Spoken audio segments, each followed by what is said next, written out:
Pria ini yang ingin keluar dari kampus. Tiba-tiba. Ya ampun. Si kecut. Luke yang murid bagus dan juga yang sering diganggu oleh teman sekelas. Dia yang tidak berani lawan. Dan bahkan tidak berani baginya sama keluarga. Tapi suatu hari, seorang pria rambut pirang tampan ketuk pintu Luke. Namanya David. Yang rekan tim punya kakak laki-laki Luke yang telah meninggal. Lihat memar di wajah Luke. David dengan cepat lagi tanya. Mungkinnya kamu yang dipukuli. Luke yang tidak berani akui. Tapi tanpa sangkanya. Hari berikutnya, David tiba-tiba ke kampus Luke. David langsung bilang. Aku harap kamu akan nyebut nama siapa yang telah pukuli kamu pada kemarin. Luke yang hanya mau larikan diri dari kampus dengan cepat. Jadi dia hanya langsung tunjukkan murid jahat yang telah gertaknya. Tapi David yang tidak pergi. Apalagi masih nyetir kejarnya. Mereka ikuti si pengganggu ke bar. David yang mau tunjukkan kebaik-hatiannya. Jadi lagi undang setiap orang di sana satu gelas koktail wanita. Si gangster itu rasa dia yang diejekkan. Jadi dengan cepat buangkan gelas anggur itu pada wajah David. Luke yang rasa takut. Tapi David yang hanya tenang saja dan bersihkan mukanya. Lalunya, dia mulai perilakunya. Ya ampun, mataku.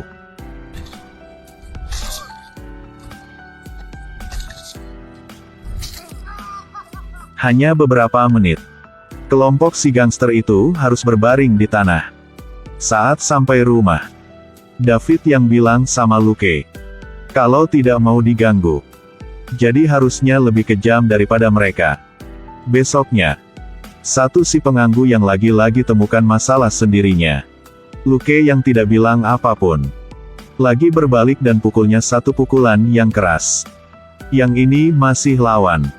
Luke lagi pakai satu penggaris biar pukul pada wajahnya. Luke sekarang lagi ubah demi hari demi. Suatu malam itu, kakak perempuan Luke, Anna lagi undang David ikuti pesta. Ada satu gadis yang jatuh cinta pada David saat di pesta. David yang juga sangat tertarik samanya. Saat mereka mulai dapat satu langkah berikutnya. Lagi pacar gadis itu datang. Penjahat ini. Jadinya, David lagi kunjungi kamar gadis itu. Saat kembali pestanya, David yang ketemu satu pria pakai topi. Dia yang pemimpin wilayah ini, namanya Craig. Hanya ada uang dia akan bisa lakukan apapun. Setelah selesai dengar, David lagi rasa sangat senang. Kamu yang bisa bantu aku ambil satu pistol gak? Yang ini buat Craig rasa sangat gembira. Karena pria ini yang ingin beli semua pistol mereka. Tapi yang Craig tidak tahu itu. David yang tidak mau bayar uang. Dan dia ambil pistol biar matikan satu persatu. Saat David yang siap baik, biar matikan Craig. Craig dengan cepat larikan diri. David yang juga tidak hentikannya. Dia pelan-pelan tambah peluru.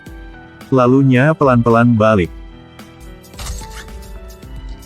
Saat ini juga, Anna yang tidak sengaja dapat dengar panggilan telepon David. Dokter gigi, tidak, aku tidak butuhkannya. Sidik jari kan, ya, boleh. Anna yang mulai curiga tentang identitas David. Setelah kembali kamar, Anna yang cepat hubungi sama rekan tim kakaknya. Tapi hasil yang dia dapat. David telah meninggal 1 minggu yang lalu. Anna yang mau beritahu pada ibunya. Tapi sekarang kekasihnya menelepon lagi. Dia bilang bahwa senjata yang bunuh Craig ditemukan di mobilnya.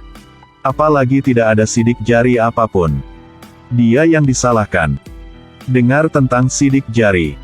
Anna dengan cepat pikir tentang panggilan telepon David. Untuk lindungi keluarganya, Anna ungkap kejujuran tentang David.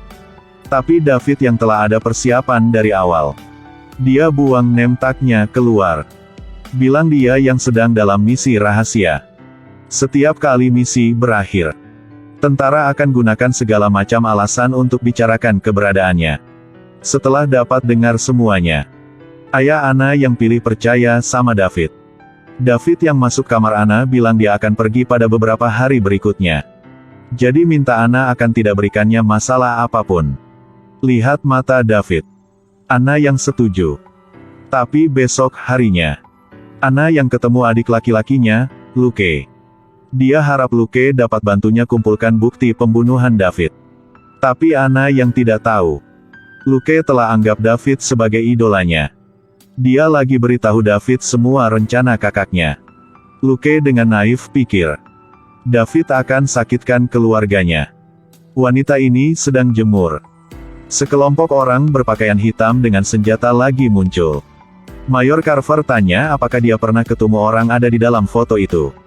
Juga saat ini, angin kencang tiup tempat tidur. Lalunya David lagi muncul. David dengan cepat keluarkan pistol dari sabuknya. Dengan cepat telah bisa matikan 2 orang. Sisanya juga dengan cepat ambil serangan balik. David yang tidak bisa lawan dengan banyak orang, lagi buru-buru masuk dalam kamar. Perilakunya juga lumayan cepat.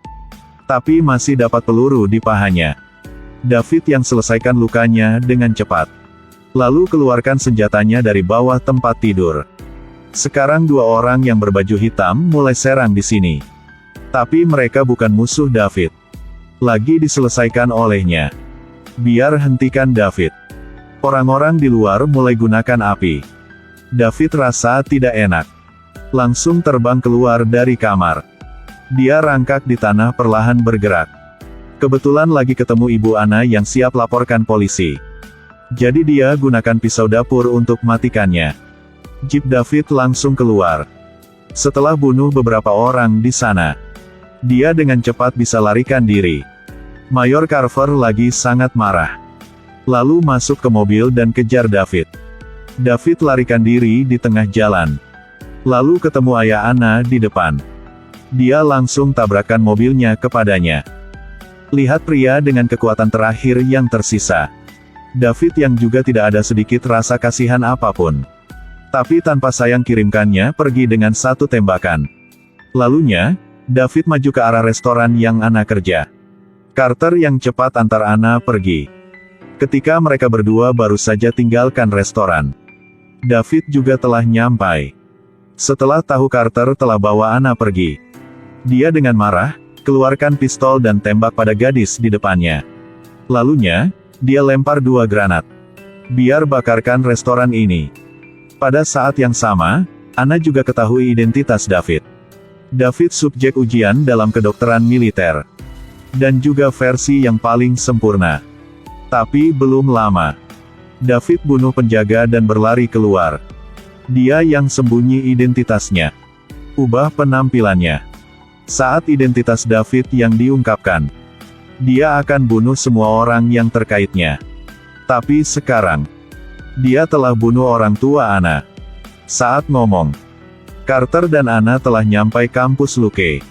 Mereka bawa Luke pergi dan ingin evakuasi sekolah. Tapi David lagi bisa kejar ke sini.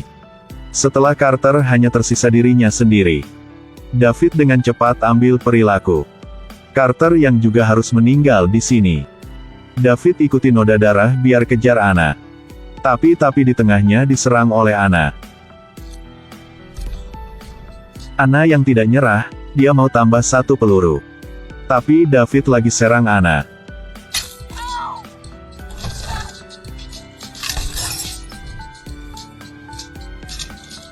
Sadari kakaknya harus meninggal, Luke dengan cepat menuju biar selamatkan Anna.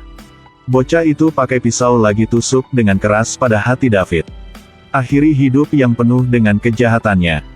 Tetapi ketika mereka kira akhirnya bisa diselamatkan, kemudian seorang pemadam kebakaran dengan pincang keluar. Saat dia berbalik, orang ini David yang baru saja dibunuh oleh Anna dan Luke.